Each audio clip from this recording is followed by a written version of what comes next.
living for them paper trails, Rockefeller, usury, and economic jails. And in conclusion, what I will say is that if there is one single thing that we must do, we will not have a better world unless we do this. And we could do this tomorrow if we really want to. We must take away the private control of the issuance of money. What we have is a situation in which a tiny, tiny minority, many of whom call themselves Jewish, although I think they're much more satanic and sadistic than anything else, but we have a tiny group of individuals who have been given the power to print and issue an infinite supply of money. Think about that for 1 second. An infinite supply of money. Imagine that you yourself had an infinite supply of money. If I had an infinite supply of money, what I would probably do is immediately, I want clean drinking water for everyone on this planet. I want it achievable tomorrow. I want it now. I want a house for everyone. Everyone will have a shelter over their head. I want proper, healthy food for everyone on this planet. I want everyone to have everything that they require to live a dignified life. We could do that tomorrow. We could take back the power of issuing money, and we could have that power tomorrow. But instead, we allow this tiny group of psychopaths to issue an infinite supply of money, and with that money, they buy everything and everyone that can be bought. And sadly, many of our brothers and sisters are all too cheap and can be bought for any amount of money. It's disgraceful. In the United States, these prostitutes probably can be bought for a few grand on a vote. And this will never change. Never, never, never, unless we take back the control of the private issuance of money. It has to be in the hands of the people. It has to be transparent. And as real Christians, and every Muslim knows, usury is unacceptable. It is one of the greatest crimes, if not the greatest crime, that is committed, and it is causing all of this mayhem. If we take back the control of the issuance of money, no longer will these Saudi Arabian disgusting psychopaths, our little proxy state, be able to arm these psychopaths who are mercenaries. Mercenaries do not work for free, as one of my friends just said recently. Take away the money, and these psychopaths will no longer do the work that they do because they want the money. We take back control of the money, we can turn this world around tomorrow. If we do not do this, I don't care how many things we do, I'm telling you, they will outspend us 1 billion to 1, and they will beat us on every level. So I think that's a very optimistic thing. Focus on one simple matter, and every other problem you can solve very quickly. People living for them paper trails, Rockefeller, usury, and economic jail. I wanted to start off by, again, thanking you for attending this and, stepping out of Babylon, we call it, Babylonian confusion, into the truth, where you're able to see past all of the illusions. This is a literal real-life matrix of confusion. And each week I do this broadcast with my co-host, Henry Garman.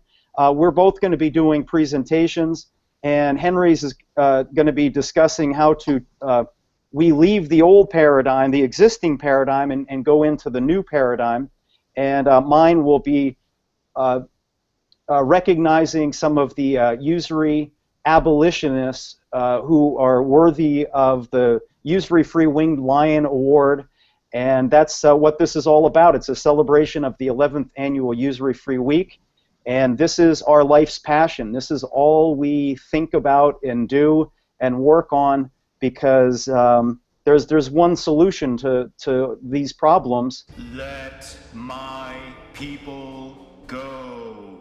3,500 years ago, our ancient ancestors in Egypt participated in a real-life miracle. For hundreds of years, our Israelite fathers suffered as debt slaves to earthly gods, as we do today. Pharaoh used beatings, murder, and even infanticide for population control. Then God redeemed Jacob. Israel achieved Exodus independence, but only after they put their faith in our Creator instead of man. The tribes of Israel did the impossible against the most powerful empire on earth. They beat the banksters of their time.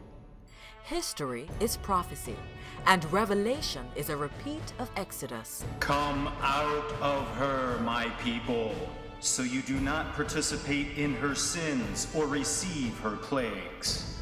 Today, our scattered and now regathering tribes are preparing to do it again.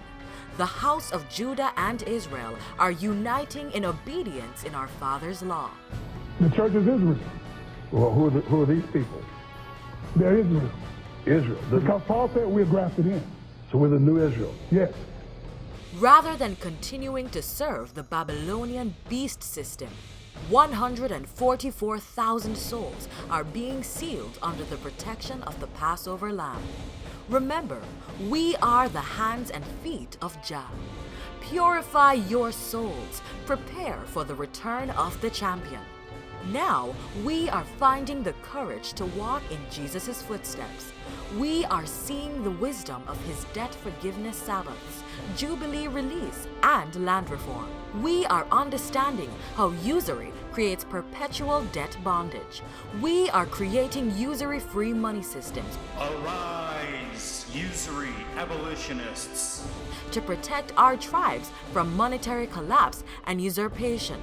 We are reconnecting to the land, sowing and reaping with the appointed times and feasts. Whether you are an Israelite or part of the mixed multitudes, believer or non-believer, you are welcome to join the 144,000 Exodus Jubilee. We're here in common cause for relief from captivity in Mystery Babylon. It's time to flip pyramids. Now, when most believe we have no hope, we are going to flip the moneylenders' tables. Join us now, together as one. One love, one heart, one destiny. This is Jubilee TV. The first wedding, Mount Sinai. The second wedding, Mount Zion. Welcome to the UsuryFree Jubilee. Ja! Calling out to all area group, we gon' make it happen right here, right now. Calling out to all area group, we gon' That is the Jubilee TV mission statement video, and I hope you like that. It's something that we try to have fun, and something that's unique about what we're doing is that this is inclusive. It's Bible-based, but in the Bible, the Israelites left during the Exodus, but they also left with the mixed multitudes. That means anybody who wants to leave enslavement in Babylon, if anybody that wants to pursue this story and have a better future, everyone is invited.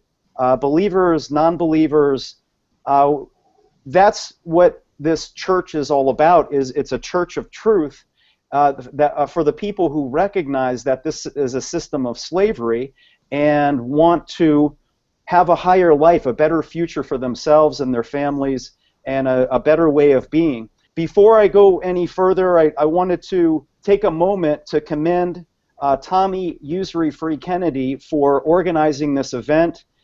Tommy is somebody that I met myself about 5 years ago. Tommy was thankfully one of those people who's been working on this mission for 30 years. He is a truly God's servant, a usury-free abolitionist in the highest order. If there's a Lifetime Achievement Award for the Usury-Free Winged Lion Award, then that's what should absolutely be given to Tommy Kennedy, and particularly in light of his bout with cancer right now. And our prayers go out to him that he could defeat this, because it's our mission. It's time for us to take up the cross. It's time for us to seize this concept and make this the idea of humanity to rise up and just leave. We don't have to destroy. In fact, we don't have to destroy anything. That's the wrong idea. We have to, what Buckminster Fuller says, is we have to create the alternative that makes the existing system obsolete. So that's what we're all about. We're all about creativity, unity, one love consciousness. It's time for unite the tribes, unite humanity. We should never be divided and conquered, because there's only two types of people on planet Earth. There's the debt slaves and there's the money lenders, and that's the paradigm. And the way we fix all of this is we need to become the money issuers so that we're no longer a borrower to the servant. So thank you, Tommy Kennedy, for all the things that you've done to heal humanity and abolish usury. Where there is no vision, the people perish. But he that keepeth the law, happy is he. Check out Henry Garman's prophetic book about our coming Jubilee. Run with the Vision is about the Bible book of Habakkuk. Written around 620 BC, the vision of Habakkuk foresees financial tyranny placing the entire planet into debt slavery.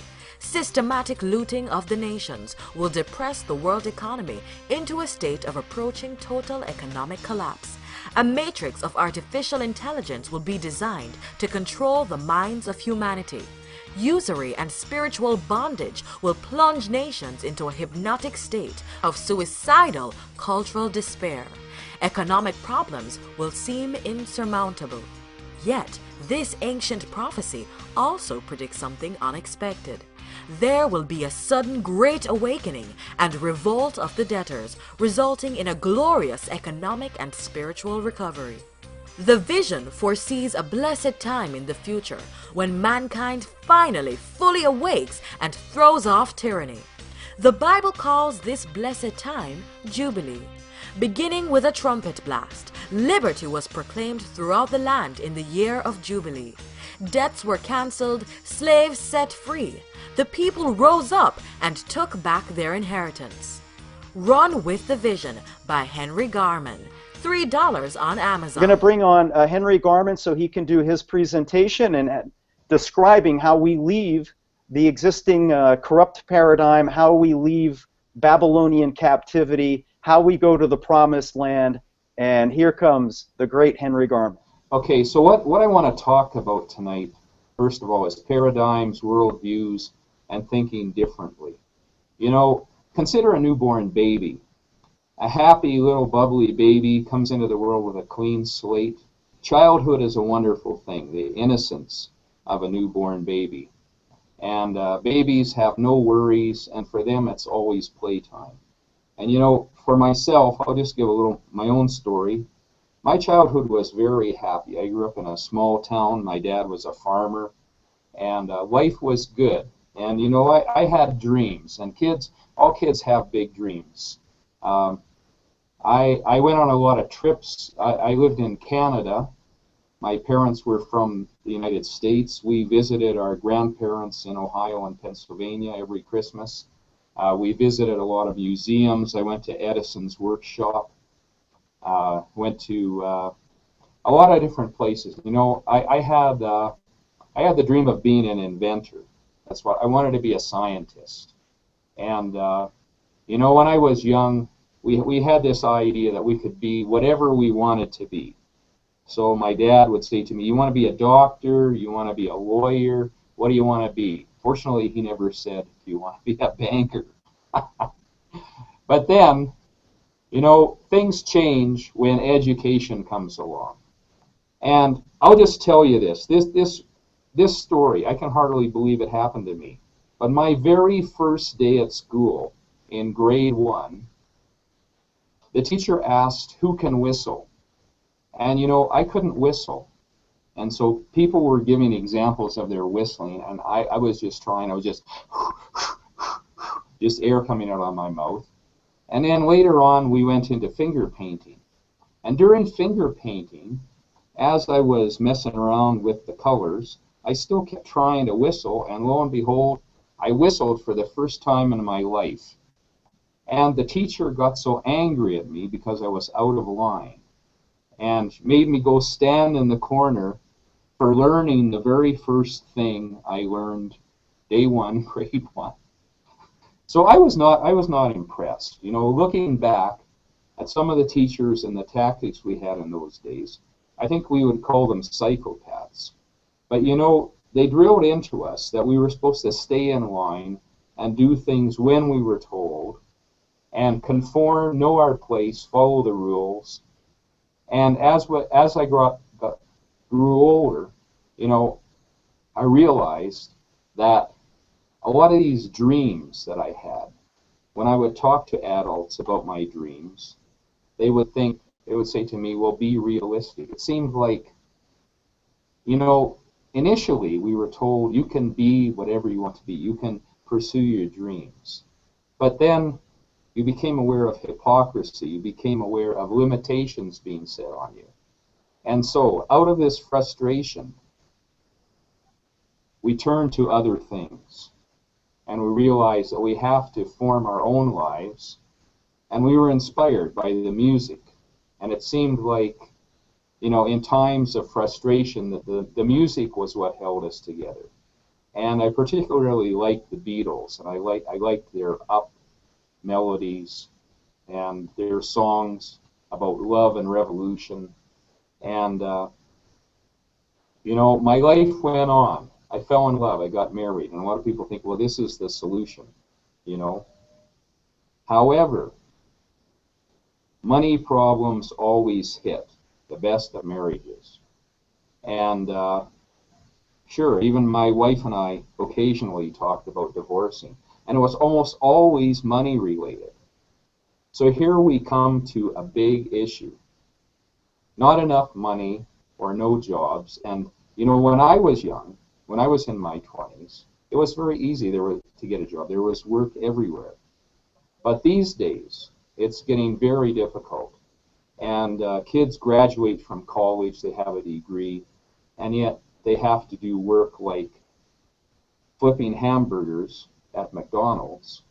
And even now, I saw in the news this last week that a company has come out with a robot machine that makes hamburgers and other food on demand better than any human could. So even those jobs are going to disappear. So what do we do? How do we overcome? There's a lot of, I interact a lot on Facebook these days, and there's a lot of inspiring sites, and there's a lot of sites where people who want to overcome, who want to succeed in life, they put up a lot of positive thinking, they talk about affirmations. Basically, this is work on the self. Change yourself. Be the change you want to be in the world. Shine bright, sparkle, dream big. Inspire other people. Go within, meditate, and transcend. And this is all very good. However, a reality is intruding on everyone's lives, on my life and on your life, and that is the reality of usury. Now, usury is a word we hardly hear spoken of these days. People think that usury, if people do know what it means, they think it means excessive interest. And often when they think of usury, they think of loan sharks, where somebody charges 30, 80, 100% interest and might take your life if you don't pay back. However, originally, usury meant any interest, and that's how I define it, the taking of interest for any reason. Give a man a gun and he can rob a bank. Give a man a bank and he can rob the world.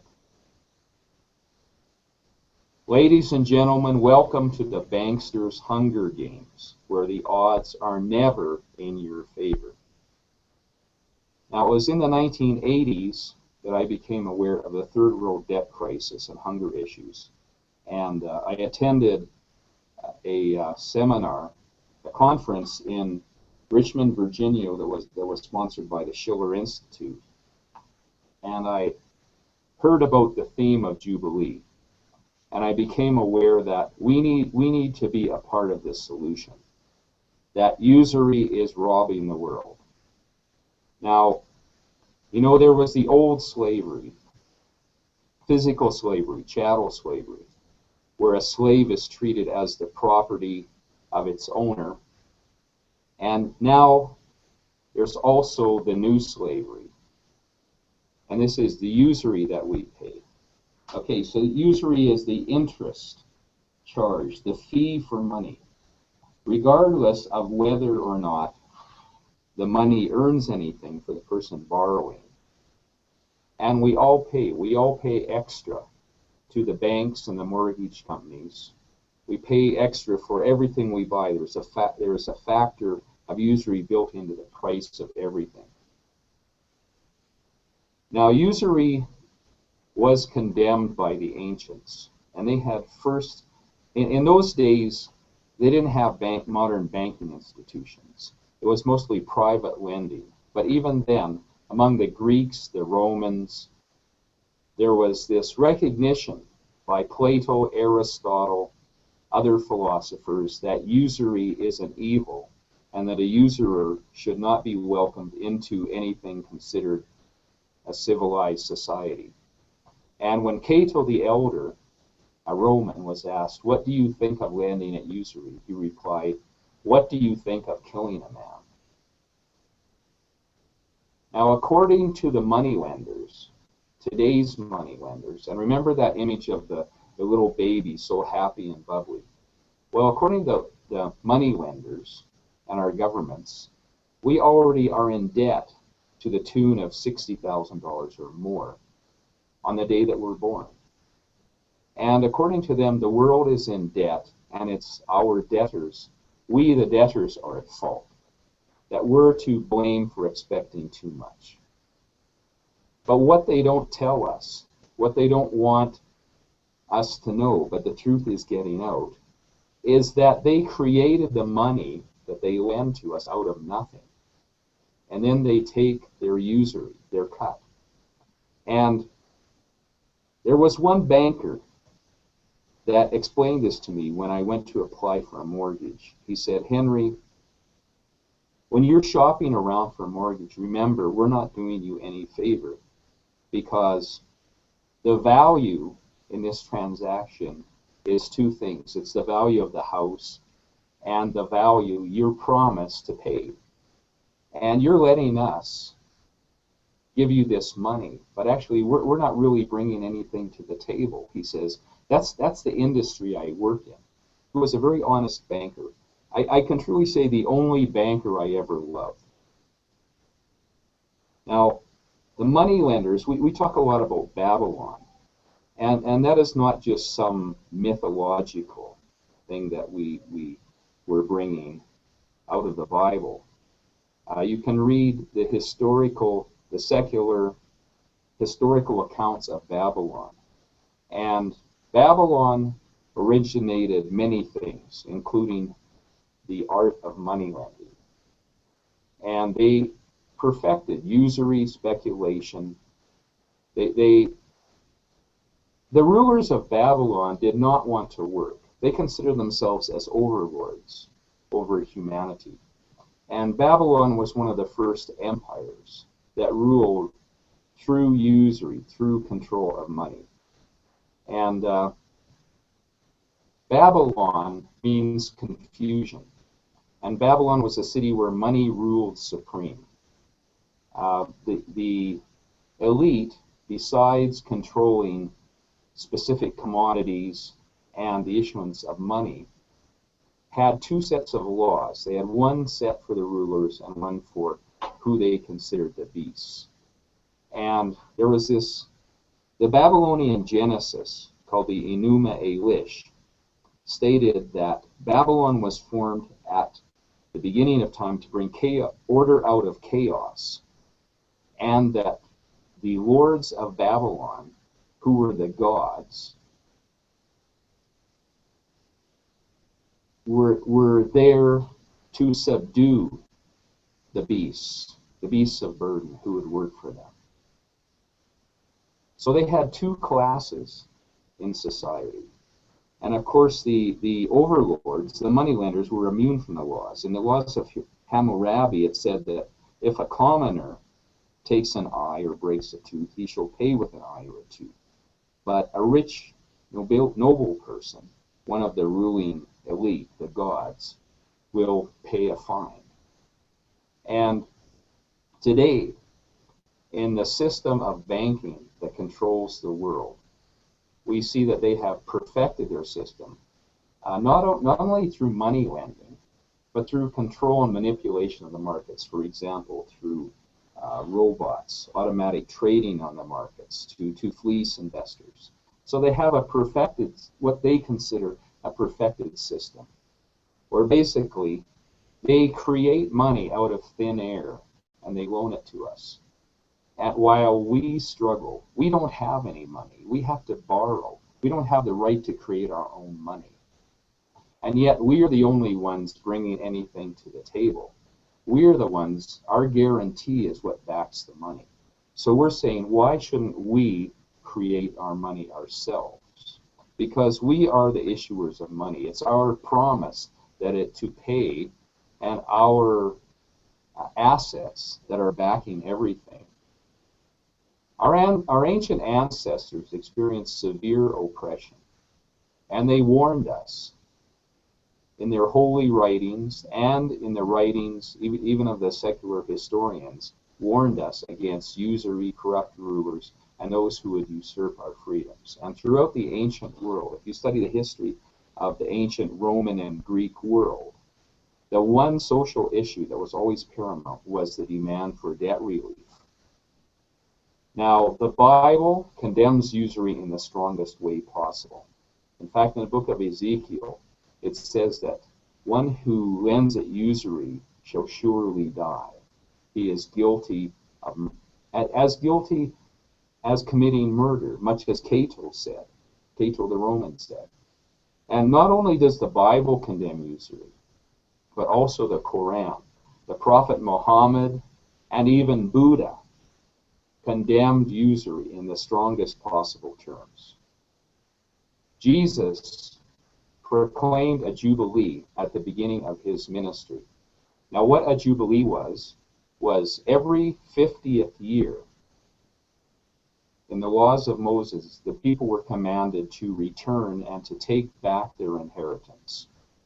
So Jubilee is all about restoration. Jesus also said, lend, hoping for nothing in return, and you will be children of the Most High.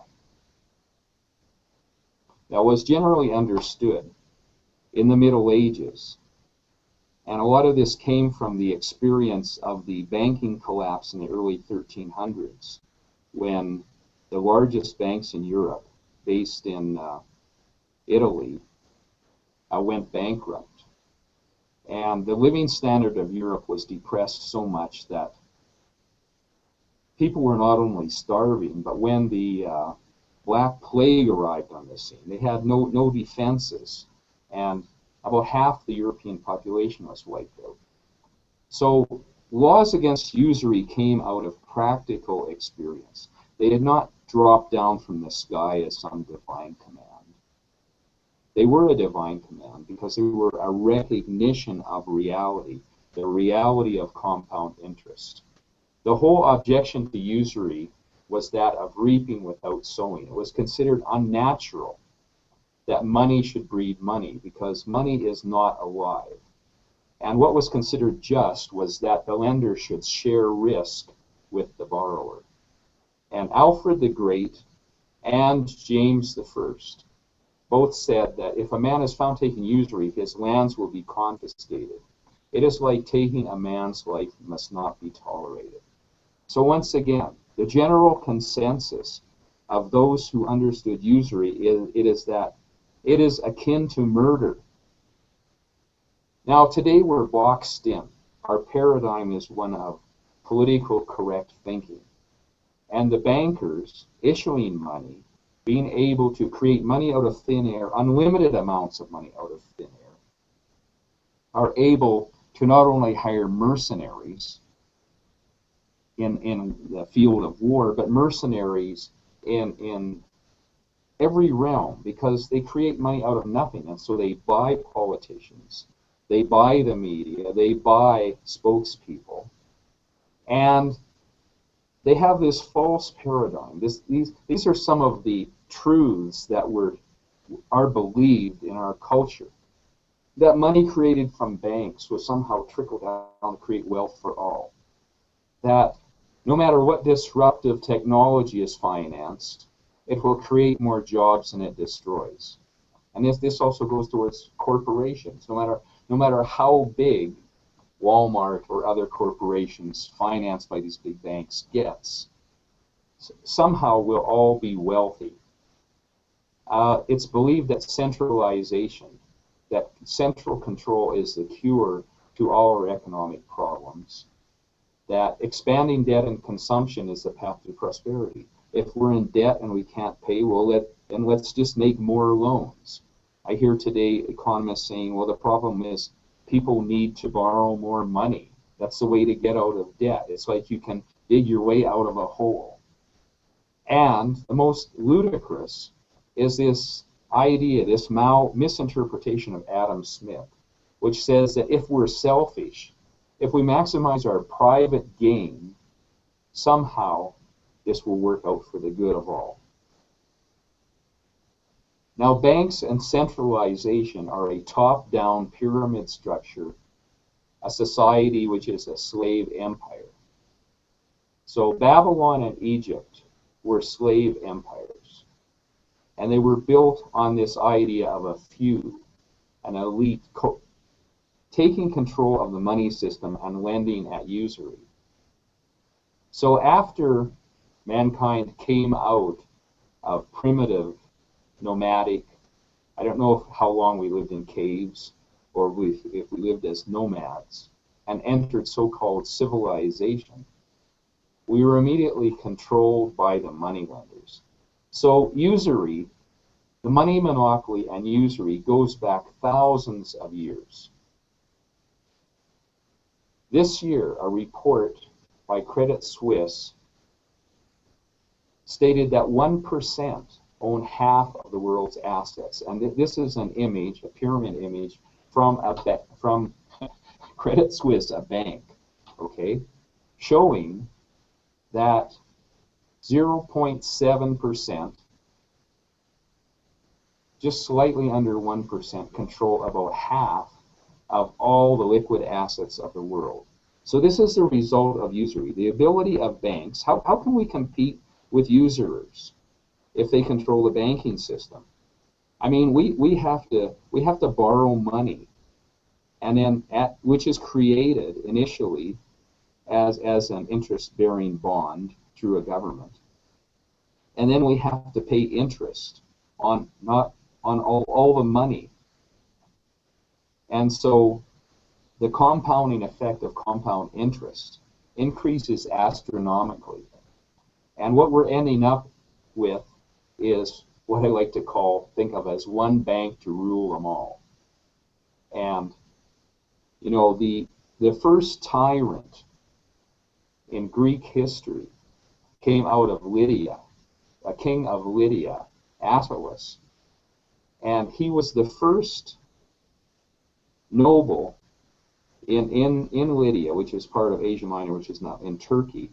The Greeks say that he got control of a gold mine, and he had all these slaves digging up gold. And through this gold, he was able to buy the throne of Lydia. And so the Greeks labeled him as the first tyrant.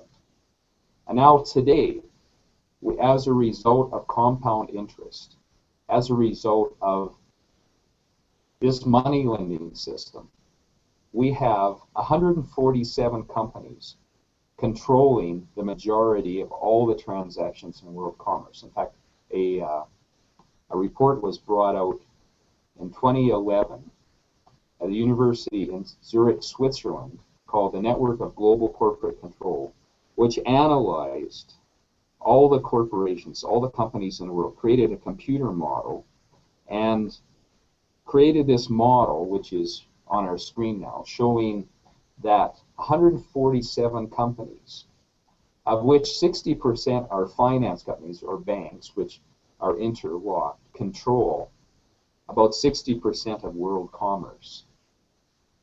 So we have this massive one bank. Basically, the label given to this group of companies was that we might consider them one bank, who are interrelated and who control most of the main transnational corporations.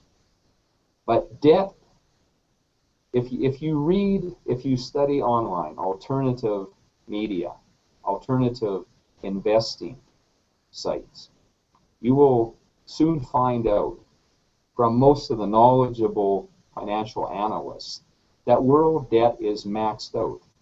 That even though the Federal Reserve is creating more and more money at 0 or 0.1% interest to the banks are failing because they can't get anybody to borrow. Because for one thing, it's too risky for them because the whole world is drowning in debt already. And the conclusion is that the world cannot go any further into debt. So it's becoming obvious to get the economy moving ahead, to take back our lives, we need a new money system to end the Babylonian debt slavery that we have endured for the past almost 4,000 years. And that's why Wayne and I have started the 144K Manifesto. And it's not just Wayne and I. Tommy Kennedy is involved. Many of the other anti-usury campaigners are involved. And we've called this movement the 144K movement. So what is this movement? What are we about? Well, we're using two biblical themes. One is Exodus, which is leaving. Remember that the deliverance from Egypt. And also in the Bible it talks about the deliverance from Babylon, saying, "Come out of her, my people." So we're talking about leaving the money system. And we're talking about Jubilee, which is taking back what is ours. So leaving the current system and taking back what is ours means that we have to start something new. But it's also coming into our inheritance and being who we truly are. On the Liberty Bell in Philadelphia, the inscription, "Proclaim liberty throughout the land," is taken from the Bible, specifically the year of Jubilee, which refers to cancellation of debt and returning to one's inheritance. In fact, the very first word for freedom, amargi, which is in the Akkadian, which was the ancient language of the region around Babylon, means the washing away of debts and a returning to the original estate.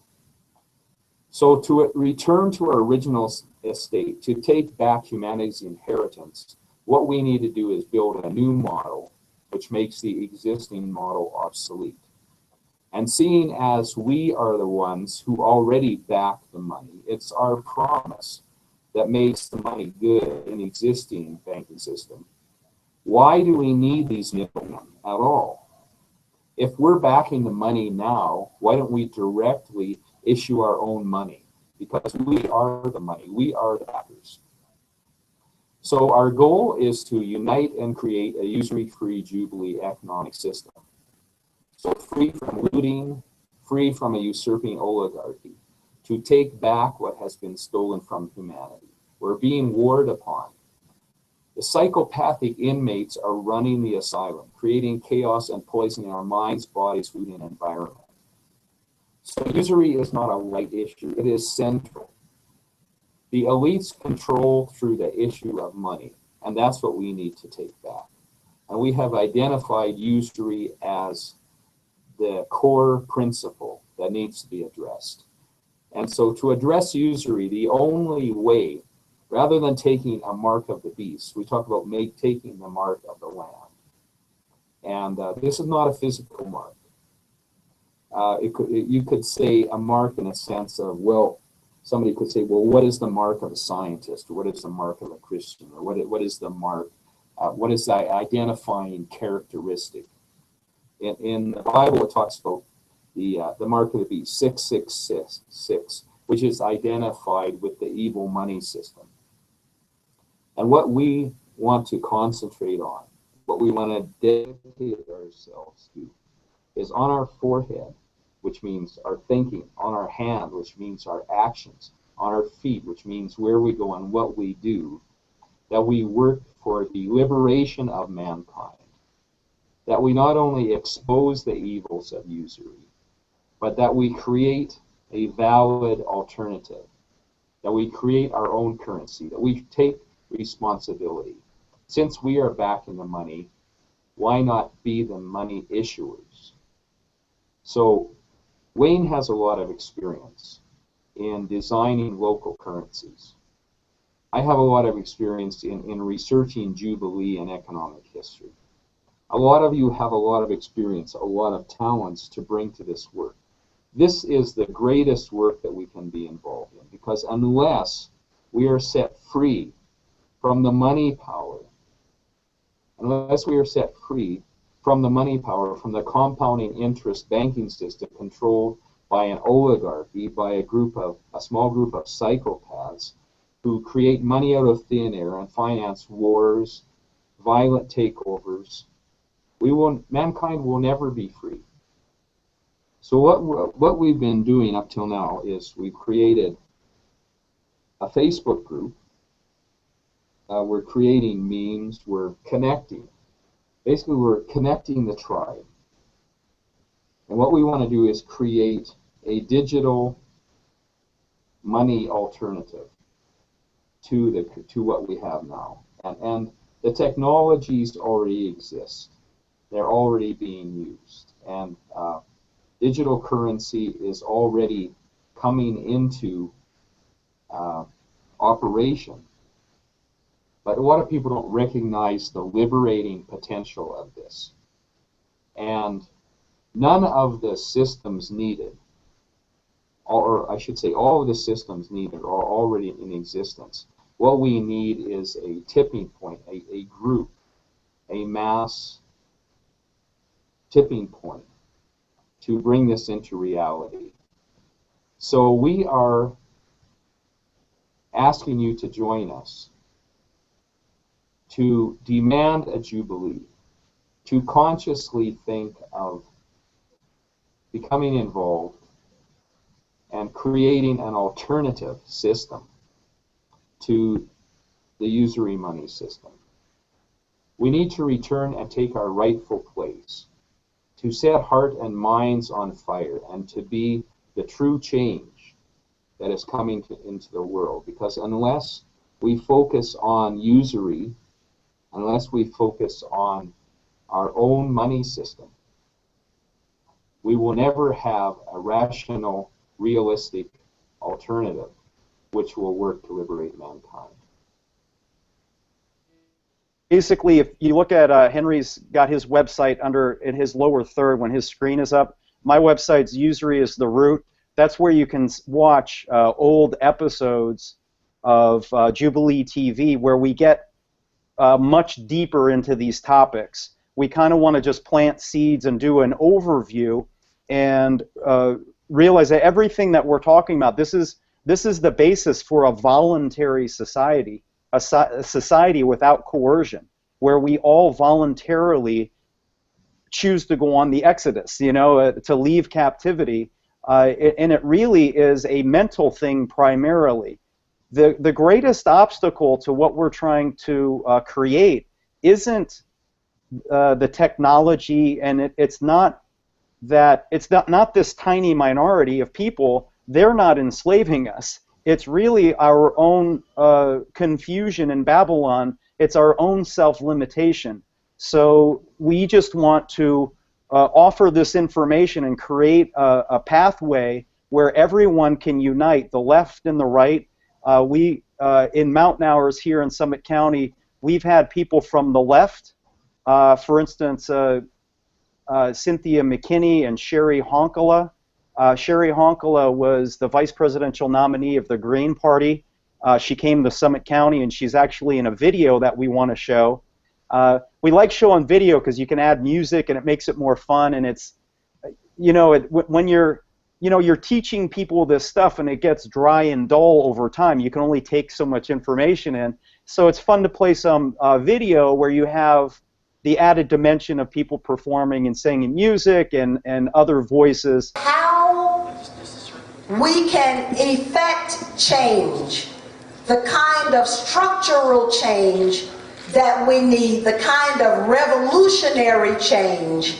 And so that's why it's important that you have people here who have been talking about having a local currency, an alternative currency, and also pointing a finger at the Federal Reserve. I come here tonight and plead with you. Believe in yourself and believe that you're somebody. Nobody else can do this for us. If the Negro is to be free, he must move down into the inner resources of his own soul and sign with a pen and ink of self-assertive manhood his own Emancipation Proclamation. We know mountain hours won't get sucked into a void. The people are the energy life's meant to be enjoyed. Collective agreement should work in our favor. We give value to the paper. Hey, yo, who that got their mountain dollars? Yo, we taking energy back from other powers. All right, so that brief clip was Cynthia McKinney. She was the presidential nominee for the Green Party 6, 7, 8 years ago, and I met her in Georgia, and we're promoting Peach Hours. So the overall vision for how we would hope to do this is we want a bottom-up, decentralized money system. And the key essential concept to understand about that is, number one, it's a belief. We have to change our belief and realize that we are the value, we are the gold, we are the producers, and that no money system at all has any value unless people have, it's a confidence game. So, a long time ago when people, the American Indians, where I live here in Breckenridge, there was gold and silver, but the American Indians used wampum for money, and they didn't believe gold and silver was valuable. They had never been propagandized that was valuable. In the United States, or really across the world, they have Federal Reserve notes. Well, those Federal Reserve notes, those pieces of paper and digits, they would have zero value if it were not for our belief and our faith and our labor.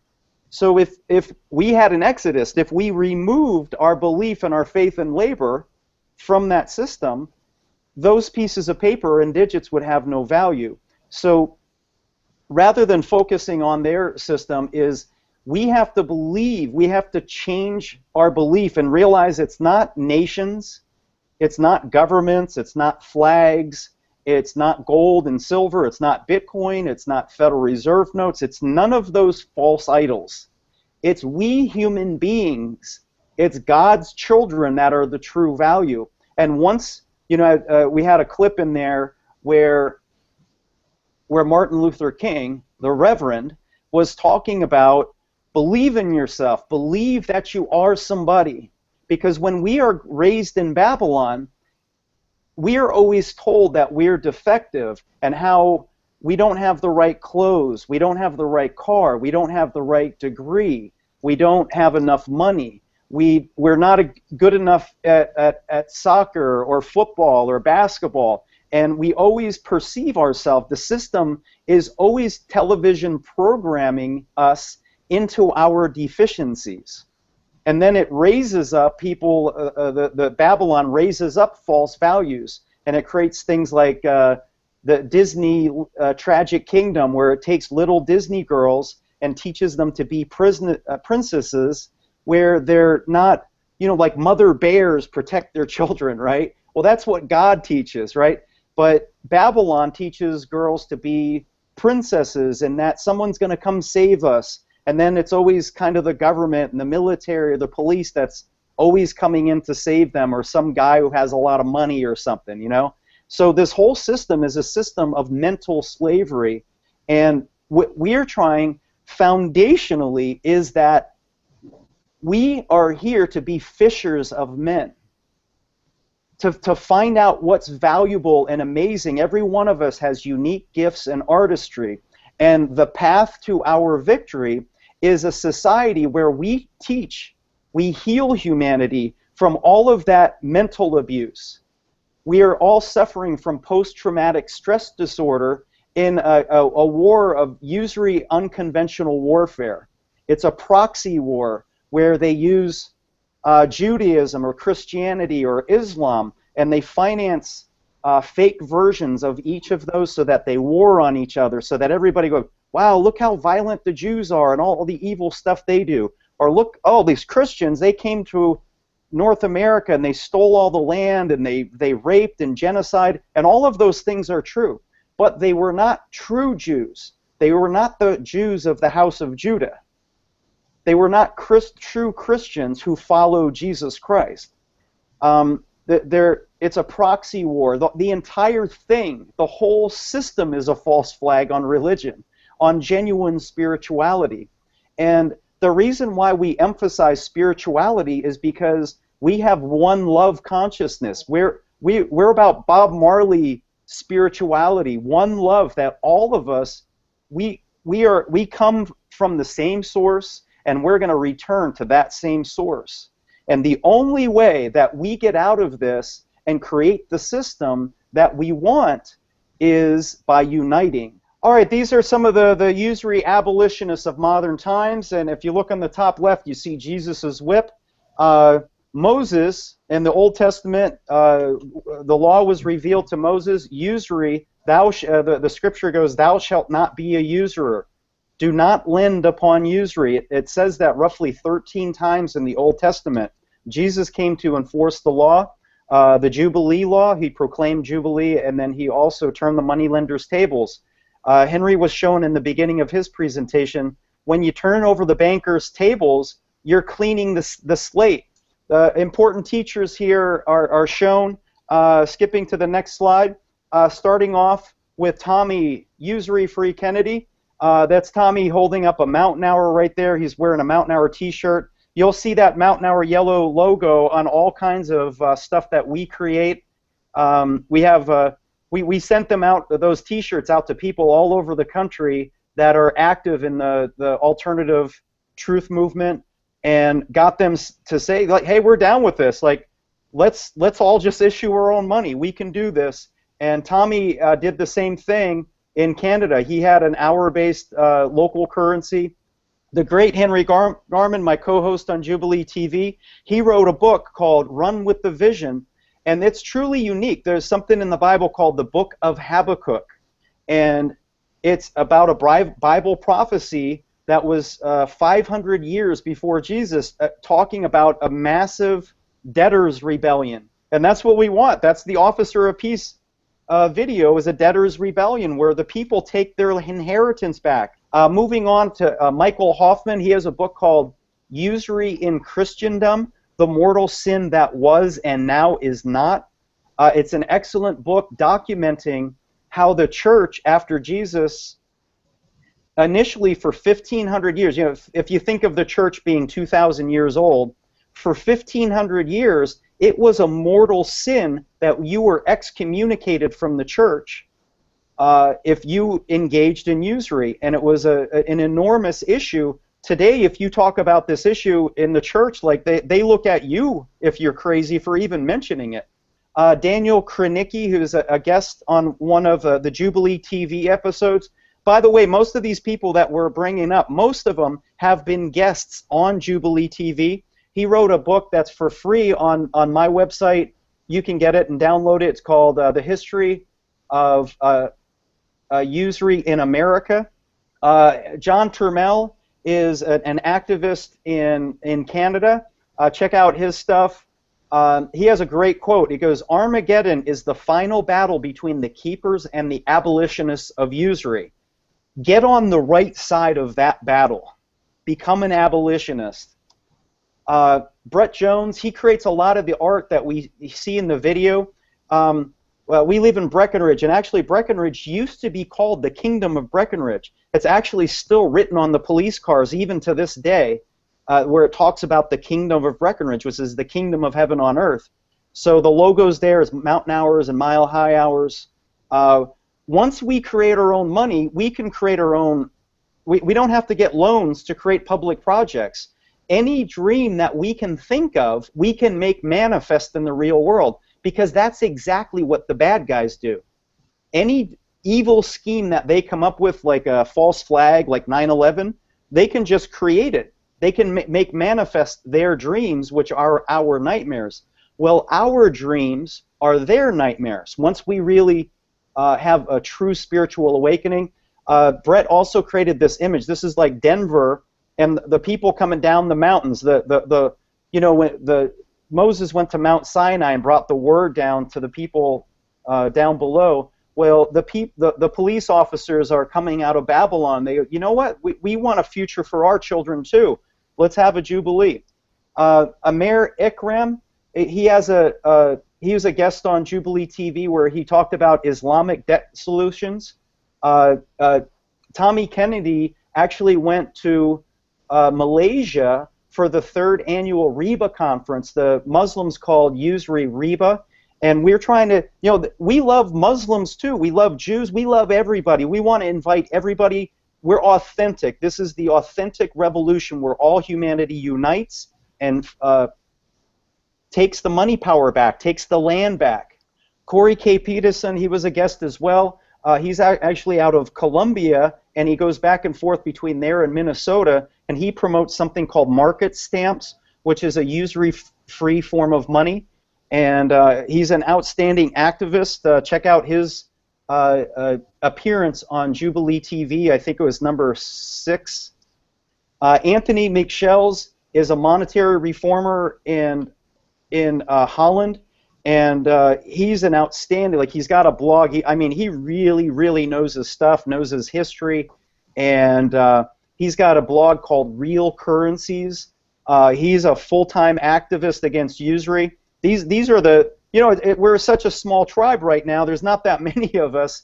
Now, the video, Officer of Peace, on the fellow on the left is A.D. He actually married myself. Me and my wife got married, and he was he's not an ordained minister. He's a spiritual teacher who happens that he teaches spirituality through music. And Linguistry is on the right. And I gave them the ideas in the music album Jubilee. The whole album is about mountain hours, and it's an album about our awakening, and it includes the song Officer of Peace. Yeah. 1 in 10, remember how it was back then. All the crooked police, I am the officer of peace. Yo, 1 in 10, remember how it was back then. All the puppet police, I am the officer of peace. 1 in 10, remember how it was back then. All the crooked police, I am the officer of peace. Yo, 1 in 10, remember how it was back then. All the puppet police, I am the officer of peace. When I saw the pigs, my heart pounded to infinity. I'm smart enough to know there's power in that stupidity. I never feel safer in the presence of police. 3rd string football players prowling the streets with a chip on their shoulder, so devoid of respect they need a clip on their hip and a badge on their chest. Somebody gave them jurisdiction to interfere and stop people in their tracks when they want to give them fear. I know there's great cops out there, and the fact is I'm luckier than many of my brethren.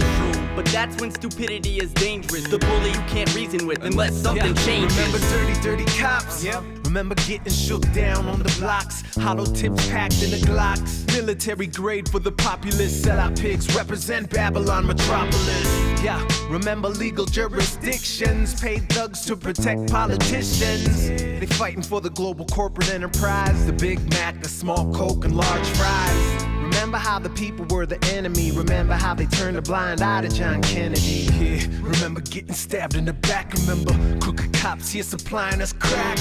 Remember when we said enough is enough, and revolutionary sheriffs put these bankers in cuffs. Yeah, and represent, hold it down for the street, and show love to the world and all my pain. I am the officer of peace. I represent the real republic, and natural law applies to me too. I don't wanna be above it. Of peace. The antithesis of what you've grown to hate. Best believe against RoboCops I hold my weight. I represent the real republic, and natural law applies to me too. I don't wanna be above it.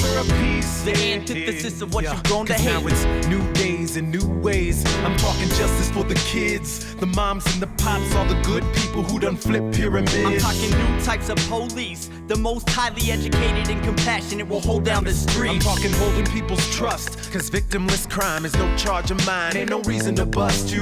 I love truth, I need proof. The power is the people, ain't no trouble here, no reason to cuff you. The new officers are careful with that gun use. If you're not strapped, man, I'd rather use my kung fu and mixed martial arts. Cause I get how problems start, but the new sheriff's wise with compassion in his heart.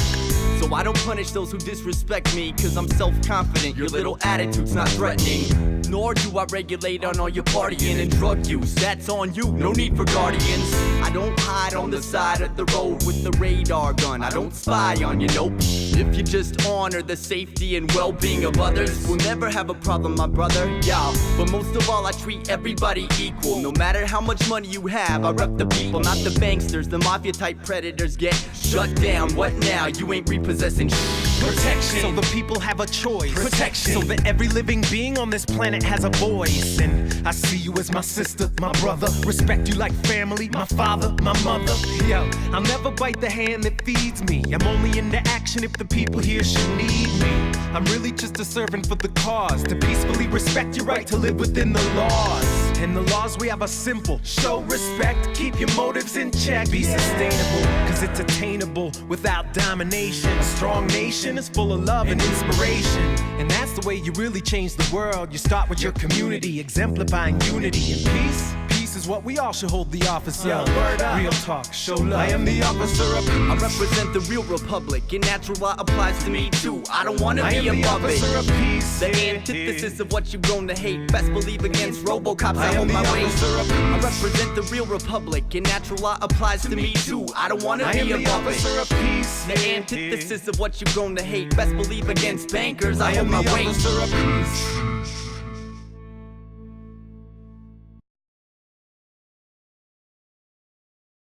Okay, right now I have my book Run with the Vision on my website as a free download. It'll be there for a while. Once I get my second edition out, I'll probably remove it. But for now, you can download my book free. Yeah, I just think it's interesting. In the movie The Avatar, the mineral they were searching for was called unobtainium, which means it can't be obtained. And you know, the dream world of the usurers cannot be obtained. It's a nightmare. And so we have only one way, and we have to follow the way of truth and love, and we have to empower each other. We have to believe in ourselves, basically, to make it happen, to create our own currency. Okay, the question is, what do I think of Bitcoin?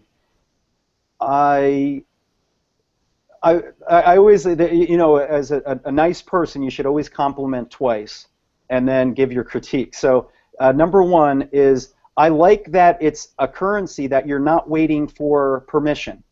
You're just doing it. It's just being implemented. You don't need a majority vote from Congress. You don't need to have you know, any of those sorts of things. It's something that can just be implemented. I love it that it's digital and it could be spent anywhere on the planet. The problem is that similarly, it's like digital gold and silver. And by the way, the Bible condemns faith in gold and silver as false idols. And the reason being is that what happens is that it makes human beings work for it. In order to get Bitcoin, there's basically, you know, generally two ways to get it. You can mine it, and in order to mine it, you need to have an enormous computer. Well, who has the biggest computers on the planet? Like I have like a 3-year-old Mac, and I wouldn't be able to mine any Bitcoin. There's no computer that you can go to Best Buy and mine a Bitcoin. So what happens is it creates a technological monopoly in the same way that I can't mine gold and silver. So the very people who have Federal Reserve notes, they're the ones that can create the biggest Bitcoin mines, right? Because if I'm, you know, if I'm one of these elite bankers, I can create a building that's air conditioned and make the whole thing like floors and floors and floors of Bitcoin maps, just computers, and you cool it down. And so they're manufacturing mines, and who can manufacture those mines of Bitcoin? The very people who have all the money in the first place, just like gold and silver is a loyal opposition, because who controls all of the commodities on planet Earth? You know, the elite do. I don't have an oil mine. I don't, like everybody knows commonly that De Beers has a monopoly of diamond mining, and that OPEC has a monopoly over the mining of oil and petroleum. Well, it's a loyal opposition solution. We want humanity. Humanity is the real value. Bitcoin would be worth zero if people didn't have faith and belief and their labor to back it up. And that's the other way you can get Bitcoin, is you can work for Bitcoin, right? Well, that's the same thing we can do with Federal Reserve notes. We can work and earn Federal Reserve notes, but right now I don't have enough Federal Reserve notes. I don't have enough gold, I don't have enough silver, and I don't have enough Bitcoin. I'll be glad if it was abundant, but it's not. People don't have enough of those things. It's a scarce money system. In the kingdom of heaven, money will be abundant, and it'll become so abundant that, you know, just imagine you are rich right now. Imagine you were a millionaire, any one of you listening. If you were a millionaire, you would likely, you know, for a lot of us, like I wouldn't build pools anymore. You know what I mean? I would just do this all the time, and I would invest more money so that our technology wasn't so bad. I would hire a guy to produce the show, that I didn't have to push the buttons, and it was all on him, because I know how to build pools. I'm not like a tech wizard with the software and we fumble through it, because I would love it if we could make a movie, you know, a movie about this revolution. And the Bitcoin people aren't ever going to do that. It's all going to be based upon this false belief that computers and bits are valuable. The revolution is that we human beings, God's children, are the value. Our gifts and passion and artistry is the value. I hope I didn't offend some Bitcoin lover.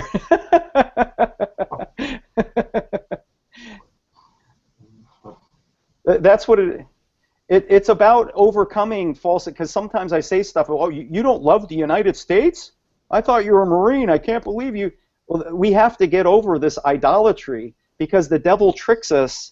The devil has no power except but to trick us, and the devil gives us solutions which we learn to love that destroy us.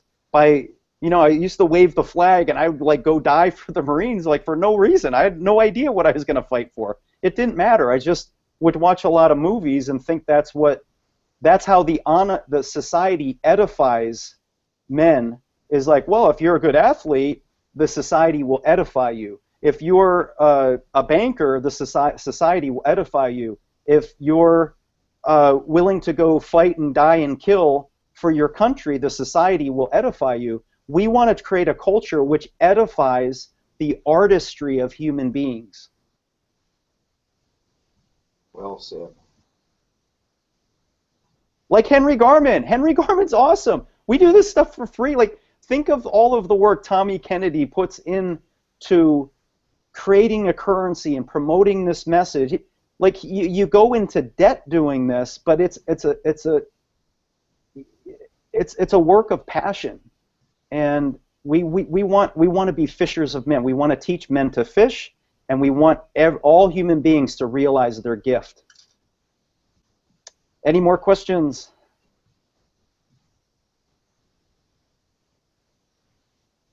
If we were rich, we can get makeup guys, Henry. Yeah, I'll get some hair put up like here. I could be taller, you know what I mean? Like we can do all the camera gimmicks to make us more intelligent.